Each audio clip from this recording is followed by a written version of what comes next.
Mbosso est venu comme union sacrée, que nous avons soutenu. Nous l'avons accompagné jusqu'à l'élection. Nous avons fait des banderoles, des déclarations pour les soutenir. Nous avons présenté un cahier de charges avec tout ce qu'on avait comme problème, les arriérés, les affaires de nomination, l'absence de carte de service. On lui a présenté. Jusque-là, ça fait 2 mois que le président Mbosso est président du bureau définitif de l'Assemblée nationale. Jamais il n'a payé les assistants, même les arriérés de Mabunda, même pas de carte de service. Il n'a pas aussi établi ce qui a été évoqué comme motif principal dans la motion qui a amené Janine Mabunda à la décision, les règlements financiers de l'Assemblée nationale. Nazui moko ya fongola oyo ekozwa solution ya bapasi ya bana Congo. Kolia ya bana mboka eza na maboko na bino bandeko na biso ba pêcheur. Wapiki. Kasi lutte contre famine nango tokosala ngo kaka na maloba na télévision. Pokoloba moko bozana ngo. Ah non. Ba discours moko boye ya balabala. Na éviter ce qui est armé mususu ezalaka te. Mais c'est quoi la suite? Il y a opération na bengango mixte oyo. Parce que ba dégâts au milieu bolobaka ke no ba dégâts collatéraux. Ogo salema, eo salama. Na mabele na biso. S'il y aura des morts comme d'habitude ningi ezalaka nango toujours, et aux alabongo ba congolais nde bakokufa. Congolais ne sont pas d'accord na opération wana président de la République likanisiwana François Beya likanisiwana yangoti. Mais en tant que premier docteur mboka na biso papa Etienne Tshisekedi atiki la biso ata rekaité ti l'autre tour na kangoto mona ngote ata recueil il y a 15 pages atiki la biso ngote. Mais Honoré Ngwanda nous a écrit hein.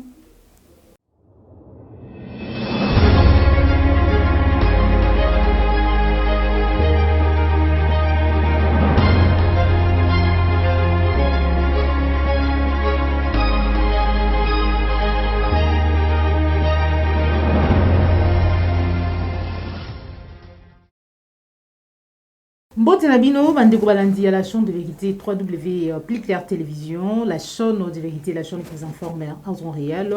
Vous allez belé ba ebozui libaku ya kolanda maman Joël surtout au côté biso topengai na banda ko na bino mukolo mwalilo pona kozwa basango ya maitali mboka na biso République démocratique du Congo mais kaselelo nazali liboso na bino na réaction na ngato pa analyse nanga en rapport na maitali actualité politique le lenge na lobaka ezali ko faire couler beaucoup d'encre et salive. Mais kasi lelo tokolobela kaka politique penzate tokolobela pe maitali social ya ba congolais tokobaki s'appelle lisusu wana ezalinga na benga ngo hymne national.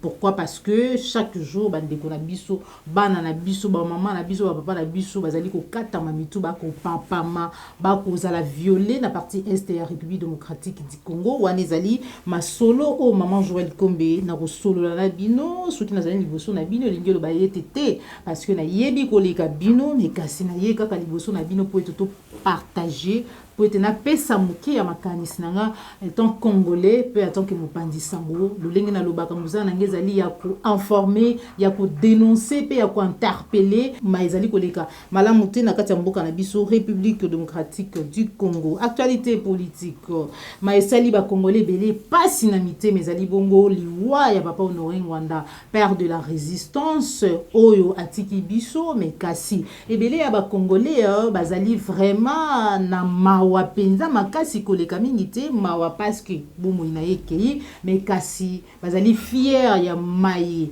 arrivé là ba congolais ya maye asala potelelo congolais atelema aloba non na occupation aloba yete mboka na biso to boeza la balkaniser pe atelema matondo na yo papa Honoré Ngwanda otikeli biso ba livre ba buku ebele ya maye okomi kolakisa crime ou ezalaki organisé en Afrique olaki sosali ba révélation ebele et sortie médiatique na yo ya suka ou salaki ou révélaki na ba congolais lolenge nini réseau mobimba ezali awa implanté na République démocratique du Congo yo kutuba ko infiltrer batou tina niveau ya présidence de la République alors que bango moko même bayebité pas ndepé kaka ke noté est-ce que tokozala lususu na papa honoré ngwana mususu mais combat na banza yete ekokoba continuer la lutte la résistance continue na ngambo ya ba résistant voilà après liwa ya papa honoré ngwanda tokoyoka kinoti bandeko ya pareko après décision après réunion bazui décision te pelikanisi ya ko remplacer mama Candide Ukeke ou yazali bongo président AI actuel ya apariko na kobanza ete na yo elombe mwasi ou yebi vraiment etumba o pesa bo moina yo pona maetali mboka na biso apariko et ko continuer vraiment musala to pe idéologie ya papa Honoré Ngwanda na République démocratique du Congo Rwanda na Congo bakutanaki bazali na likanisi ya kosala opération conjointe ya ba armée mibale pour na traquer ba FDLR chaque jour bandeko na biso bazali ko kufa bazali ko wa na ebité ce que sengaki juste ambassadeur italien akufa poète likanisi ya lolenge oyo esalama même si ezali likanisi oyo ko soutenir te oyo ko louer te oyo ko adorer te parce que toyebi ete soki mboka na biso ezali oyo ezali lelo c'est parce que opération mixte isalama na kati ya mboka na biso oyo yayi mixage ya ba armée o ba pa ya ba kota esuka suka na yango bayeba banzela na biso bayeba nyonso bayeba batikala la bazamba na biso ya minene aujourd'hui quand on parle de l'occupation au papa Honoré Ngwanda révéla biso ya ebele c'est aussi musée de Désiré Kabila oyo ayana ba Rwandais mais après ukabwana lolenge bakabwana ki lolenge bayokana ki susu te suka na yango ezaki nini parce que suka na yango eza oyo toza na yango lelo parce que tobi que non musée Laurent Désiré Kabila ayaki yemo côté entre parenthèses en tant que libérateur tokolobela yango na kati émission na biso mokolo lelo déjà toko avancer tokolobela maetali maponami en Afrique Denis Sassou Nguesso 40 ans après lelo lisusu ba résultat provisoire ya maponami na ngambu ya Congo Brazzaville et que talisa biso déjà que noté azali déjà kolonga maponami na 88% des voix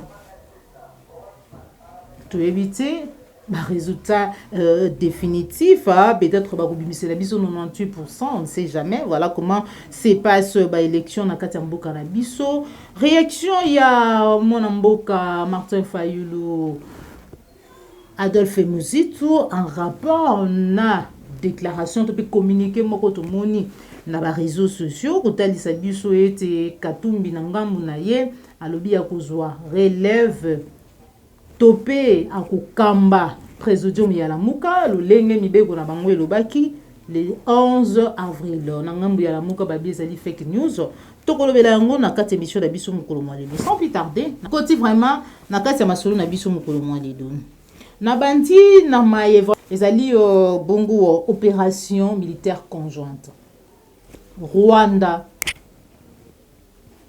na République démocratique du Congo na nzela ya ba chef d'état-major awa na Kinshasa François Beya baye bakutani basolola ba envisager opération wana on a ko traquer ba FDLR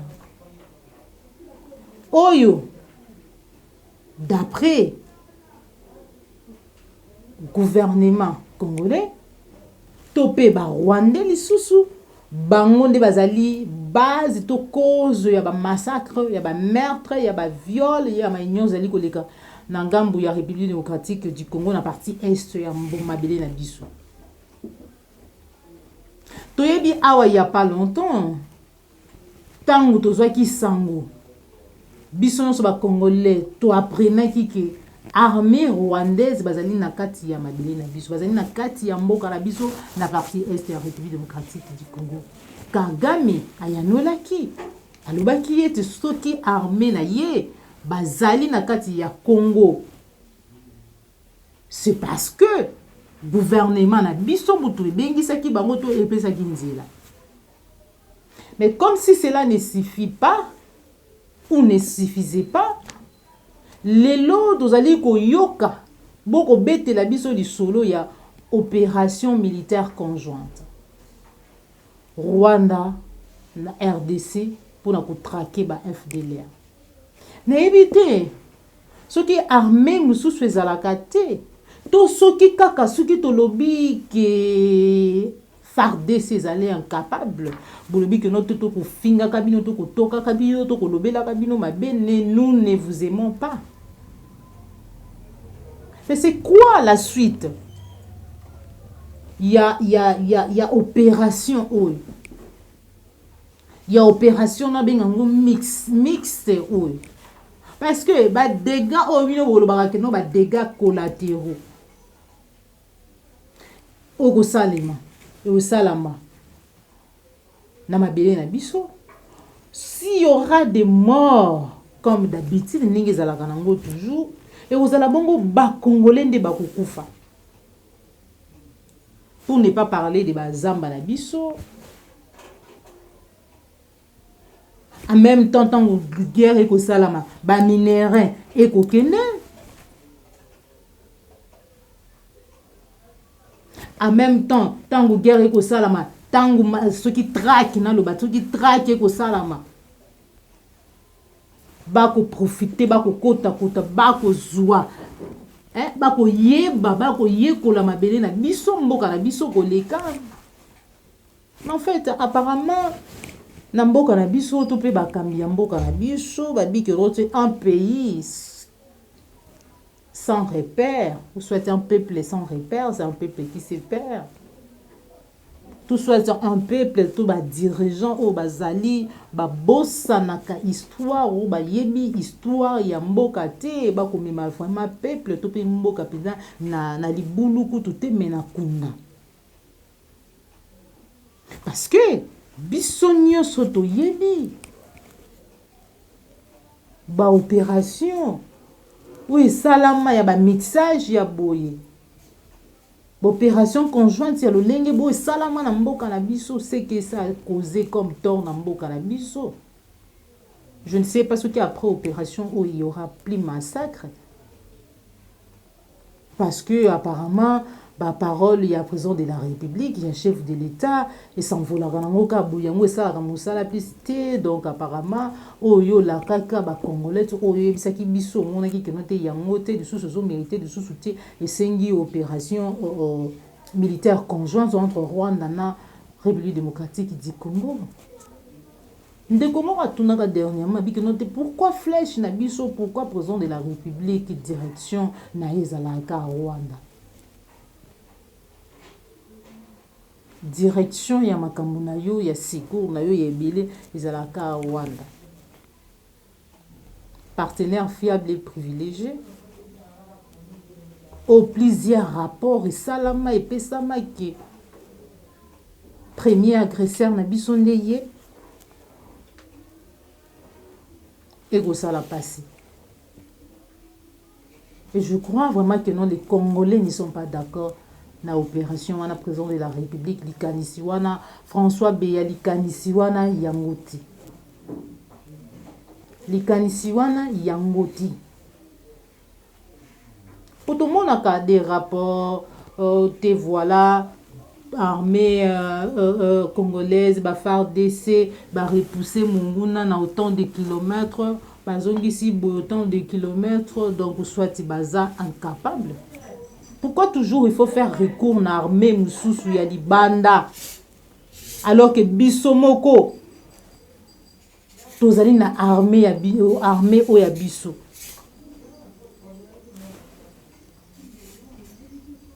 Liwa ya papa Honoré Ngwanda bandeko na biso o babengaka ba taliban Ce qui est vraiment kakabino, vous allez vous sala makambo, vous allez vous sala, ça fait mal. Et très mal même. Parce que tu y dit que non, on a même il y a biso ba bantou parce qu'on est des bantous. Moi ils sont qu'à koufi ba sous ma bena été. Et plus grave encore, pour moi, dans ma carrière, dans moi nini mémoire nazana yango comme souvenir nazana c'est ma toute première fois namona un politicien, un grand alors, on a beaucoup de politiciens parce que Papa Noringwa n'était pas un politique ou un politicien. Nous allons qui a réveillé bana mboka bazwa conscience ba se soulever ba yeba ma ezali koleka na mboka na biso pour être aussi ko la mboka parce que tant que le pays sera toujours occupé, tant que tozala toujours envahi par batumabe ba élection tsope biloko mususu aussi ko la mboka na biso te to ko longola biso na kati occupation te alors esengeli éveil à conscience esengeli peuple à se prendre en charge na ndenge vraiment ya solo pour être to bouté hors état de nuire ba nyonso ba kota na mboka na biso pour na ko détruire biso na nzela ya bapaya ou na nzela na biso moko ba tozali ba traître des fois. Papa Honoré Ngwanda a eu au moins le courage, la volonté, yako loba na biso mai o ya salaki lobi alobi biso ba erreur na ye pe atali biso nini esengeli biso jeunesse actuelle ba ete na ba o nyonso na ba kulunzu na biso ba ya sima na ye bazali ba leki bazali ba ni esengeli to sala pour être tout changer ba erreur au bango basalaki pour être tout changer situation au bango batie biso to bachaki biso. Il nous a écrit plusieurs livres.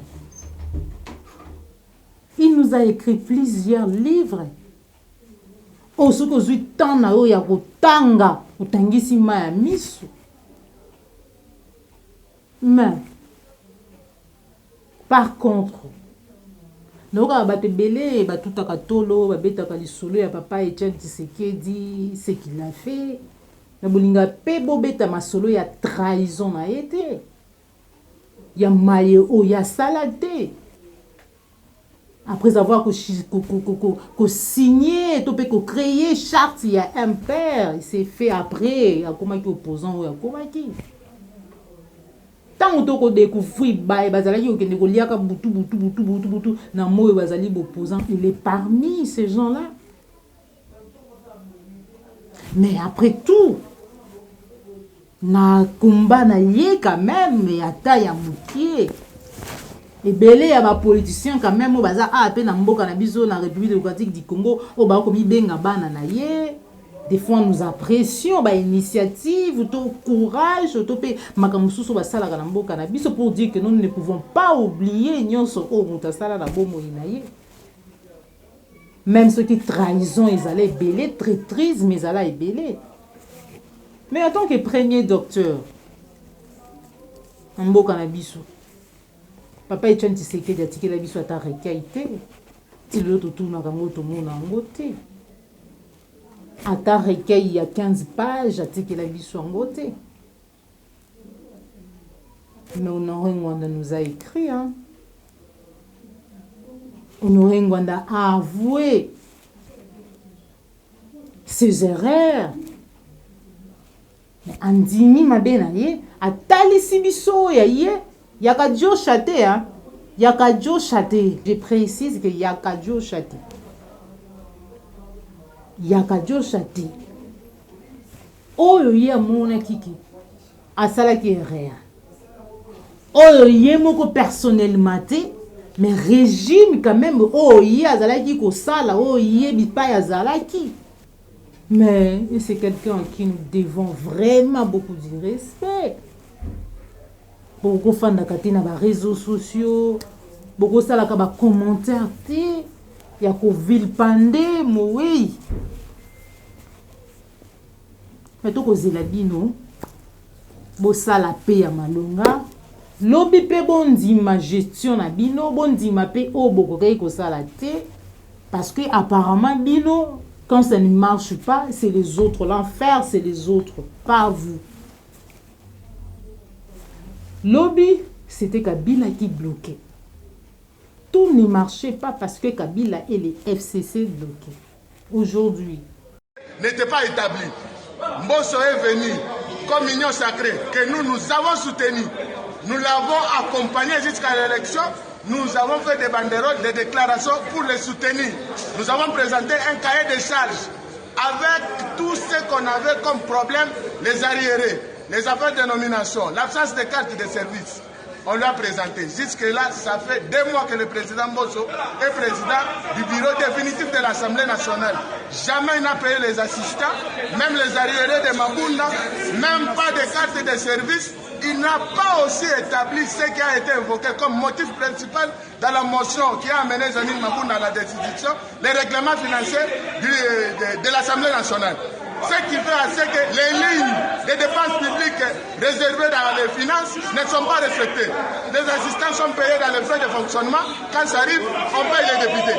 L'argent destiné au paiement des policiers arrive, on paye les services d'entretien de l'Assemblée nationale. Donc, du désordre dans la gestion des finances publiques à l'Assemblée nationale. Ce qui a fait que cette situation a préjudicié les assistants qui sont aujourd'hui pendant 8 mois impayés, alors qu'ils sont responsables, pères de famille, locataires par-ci par-là. Cette situation ne tient plus. Maintenant, nous voulons que ça change aujourd'hui. Donc, ça doit changer.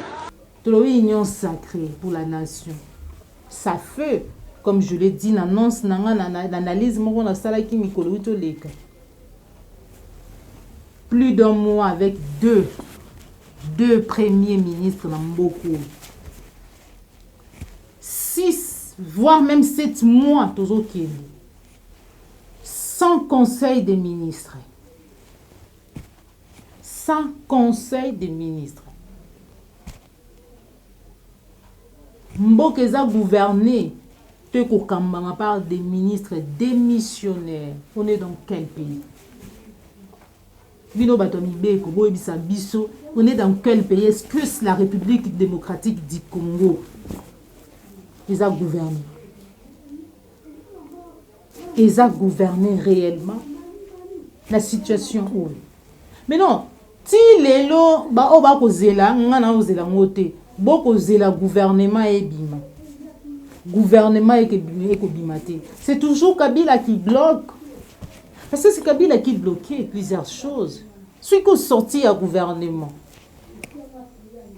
Et qu'on met la bouille. Kabunda a insisté sur respect, ya quota, tout qu'on satisfaire, bas transfige, ya FCC. Et bon, on a gestion. Et vous allez ndengini. Pour tout le monde qui va tout rebeta mia boye, kabundi, oh alobi boye, kabuya, oh alobi boye. Souka. Communication et salami entre le président de la République et Moïse Katumbi. Bah, ministère est pesani. Ministère est pesani. Tout va causer l'union sacrée. Espérer peut-être aussi que ces gens-là ne vont pas vous bloquer. Parce que na liro ko mona kama kambo ekende boy. En tout cas, na évité.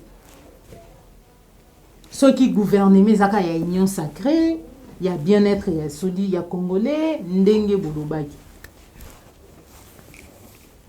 Il y a changement. Parce qu'apparemment, tozo kende déjà, tu commis la 3e année, tu kende na 3e, donc tu kende déjà, tu commis na 3e année, donc tu côté déjà. Situation est c'est-à-dire qu'on échapper vraiment à l'autorité de l'État. Ils allaient vraiment pour échapper. Bon, apparemment, vous avez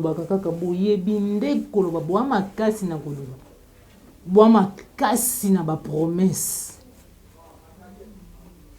Bois makasi na motivation nga na bengaka Joël Igo na gauche à cette image motiver bango. Bois makasi na ba promesse. Mikolo uta koloba koleka awa mikolo uta koleka ya pas vraiment longtemps. Président de la République a ebisaki bana mboka ba congolais kazaki déjà moko ya fungola ya maesimbi kimia to pe bomengo to esengo ya ba congolais. Discours esalamaki ya maetali agriculture. Toyo ka président de la République alobi que noté kolia to pe kimia to pe social ya ba congolais si même qui na maboko ya ba pêcheur.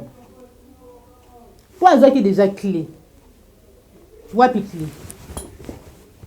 Nazali na esengo monene lelo po ete nayebi ke nazwi moko ya fongola oyo ekozwa solution ya bapasi ya bana Congo. Kolia ya bana mboka eza na maboko na bino bandeko na biso ba pêcheur. Kasi lutte contre famille nango tokosala ngo kaka na maloba na télévision. Ngai nalanda na nga logique pe idéologie ya mobali na ngai papa biso Joseph Kabange Kabila. Logique na ye ezali koloba moke kosala ebele. Wapi clé? Wapi kolia ba congolais? Quelle déception! Poti lelo ba congolais bazolia te bazaka tongo midi pourquoi bazolia te.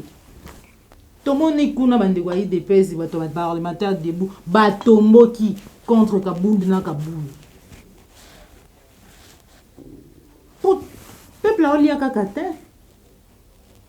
Maman Olive pe yiwana pe alobaki. Ki salunde. Mais toyoka ki keno ki salume bana. Alors que déjà, Kiti Yabokunzi, président de la République, au Fandila qui yango déjà ça fait 2 ans. Qui salue banda qui n'a noté qui salue banda. Qui salue banda ngo petit siko gouvernement et ko bimaka kati. Parce que qui salue banda et ko banda après 3 ans.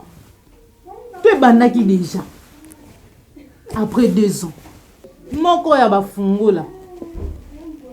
Ya kimia ya ko lia ya ko mela ya ba congolais. Pourquoi ici on voit le président de la République? Plusieurs promesses, plusieurs déclarations.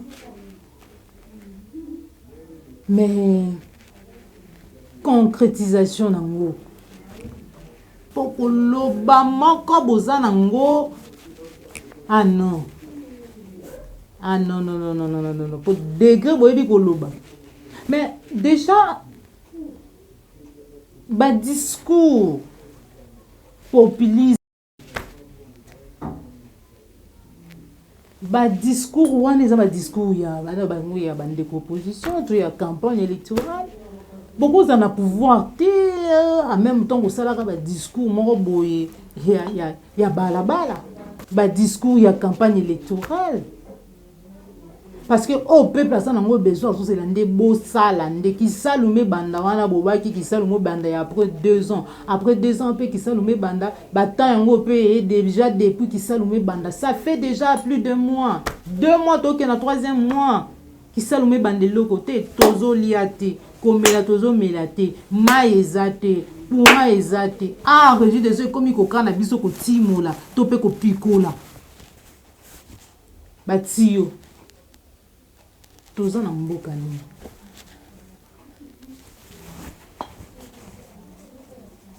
Toza na mboka nini. Pour finir, démarche il y a ba confession religieuse. Oyo bazali ko benga na batu nyonso balingi bazala ba candidat. Il y a confession religieuse. Aucun de déposer candidature na yo na église yo moni ya choix na yo déposer pour être lobby au kambasili. Mais finalement tu peux comprendre le sous-souté jeune une église catholique à ça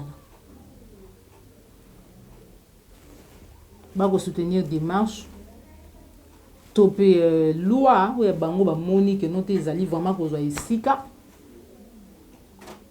ezali loi ya lutunzula ya maitali seni alors que na ngambu ya Lamuka ya Martin Fayulu na Adolphe Muzitu bako senga dépolitisation ya seni na ngambu na bango balobi démarche ya Sanko etali bango te parce que bango déjà baye na feuille de route na bango tozo kende wapi social ba congolais moyen te ba sango koto ba ya boye ba mukuna koto boye ba songolo poko pakala koto boye tout en réaction ya ba sango on se retrouve tout à l'heure.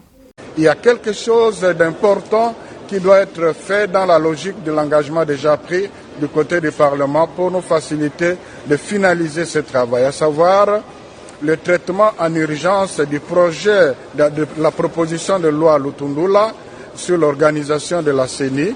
C'est une proposition qui a déjà régulièrement suivi la procédure. Maintenant, c'est déjà aussi passé par le gouvernement. Maintenant, il reste que le débat. En toute logique, s'il y a vraiment bonne foi, en un mois, on peut régler ça par les deux chambres. Alors, donc, en même temps que le chef de confession religieuse ont pris l'engagement, et c'est déjà effectif, de commencer déjà à travailler, ils ont supplié, demandé au président de l'Assemblée nationale, qui a été très collaborant, vraiment les violons s'accordent. Il reconnaît que la loi Lutundula est à considérer et à traiter en urgence. Et là, il n'y a pas de souci. Donc, on est dans les bons. Et fort de cet engagement et de cette promesse, les confessions religieuses s'engagent déjà à entamer la procédure, notamment en invitant, c'est déjà un message qui vous passe à travers moi maintenant, en invitant tous celui qui a l'ambition d'être candidat de confession religieuse, d'aller déposer sa candidature dans une des confessions religieuses de son choix. Même s'il n'est pas membre, mais s'il estime qu'il est mieux connu là-bas. Voilà, pour la direction ya Basango. De l'autre côté, Bandeko ya Lamuka, pour dire Martin Fayulu m'a dit Dina Adolphe Muzitu balobi démarche ya Bandeko 5 etali bangote. Nangambo toujours ya Lamuka, tout moni communiqué pour ekotalisa na mokili. Pela ba kongomani ete Moïse Katumbi sengeli azwa to pe akamba présidium ya Lamuka le 11 avril. Bandeko ya Lamuka, ça veut dire ya ngambu Martin Fayulu na Muzitu balobi ete ezali fake news. To comprendre ti to kende wapi, mais déjà surtout comprendre to kobeta c'était que nous allons continuer à dénoncer, à interpeller, parce que mabele oyo mboka oyo Congo ezali ya groupuscule ya batu te, ezali ya batu songolo pakala to esengeli bazwa mboka mobima en otage, et que nous allons continuer à dénoncer, à interpeller et surtout à vous informer en temps réel. Toyebi ete biso na musala na biso pa ya bapandisa moto baka ete victime ya liboso na maetali bitumba tango batu bakondongwana na maetali ba cahier de charge na maetali ba positionnement politique tango bakoboma bandeko na biso na este insécurité awa na Kinshasa sociale ya congolais ali malungate. Situation ya congolais ali catastrophique, victime ya liboso ezalaka bongo vérité. Ça veut dire que ba nyonso balobaka solo ya maele kaka na mboka, surtout ya mabe, bazalaka ba cible pona banguna. Banguna ezali baye balingi vérité. Et moi maman Joël comme il alobaka toujours Plus Clair Télévision, c'est la chaîne de vérité. Nazalaka wana pona koyebisa bino vérité et rien que la vérité ya maizali kolika na mboka na nga République démocratique du Congo. Na botama congolais non pas parce que yo linga kinga na botama congolais. Mo oya pesanga bo moyi. Kolo na bo moyi amonaka. ayebi la divinité na yé importance ya maman Joël Kombe kobota ma congolais. Et voilà, je joue mon rôle, je fais mon travail. Ya ko dénoncer la mongongo na nga muki ya ko tombo la mongongo pona koloba non. Na ba massacre, na ba tuerie, na insécurité en général. Koloba non. Na mayoto ko mona lelo na Kinshasa. Na Congo, bande ko na biso ba ko kufa chaque jour. Même attends mon moko te président de la République. Ndeko Félix Antoine Tshilombo Tshisekedi, je ne sais pas. Pour se sentir ndenge nini. Tango yoka ke le 11 Congolais bakufi na Ruchuru, na Lubero, na Butembo, na Beni. Mais qu'à Sosangisi nyonso wana plus de 12 millions de Congolais tués, massacrés. Mais attends mon moko te décréter deuil national. Mais pour la présidente tanzanienne, décréter deuil national. Je ne sais pas. D'après yo, tu peux beaucoup collaborateur na yo, c'est alika diplomatie, tu peux alika je ne sais pas moi quoi. Mais Moutouneza qui rappelez-moi peut-être ceux qui n'ont pas bossani. Est-ce que tant mon musée l'osant désiré Kabila Koufa? Il y a eu des pays où on a décrété deuil national. Peut-être pas deux. Peut-être aucun pays non plus. On décrété deuil national, mais pourquoi Kabisou? Tant que Congolais, oyo loba kozalaka prêt ya kopesa bomoi na bango pona bomoi na yo pona bango bakomona ka makambo zali osala. Se posaka question soki basantaka ndenge nini, parce que lelo oyo opesi sali bango promesse na bandeko bakokufa. Action mon côté concrète.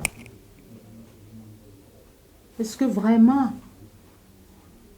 ndako oyo République démocratique du Congo ezali na papa, ou ezali na souci, ou ezali na conscience ya maibana na ye bazali kosibir?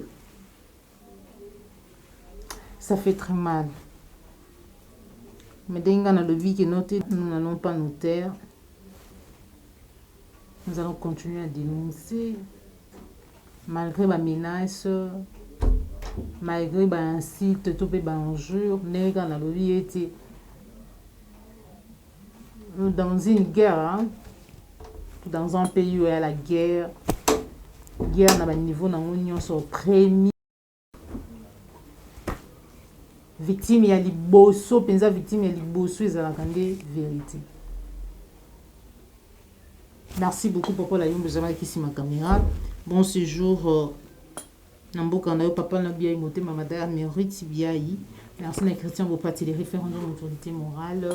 Merci na papa Alphonse Tsala, Ndeko Dominique Sanal, papa Laurent Bongonza, Félix Mbatika Moma Boko Banque. Merci na Cordon puis Mafikou, Nandeko Jacques Matano. Vous allez que belé, bah il beaucoup de ça qui sont maintenant pour nous. Les dokutani mbalasima, ceux qui collent à la télévision, ceux qui allaient mbala liboso landa biso ko bossa na te. Ko s'abonner dans la de vérité, ça fait tellement mal. On se retrouve pour un prochain numéro. Au revoir.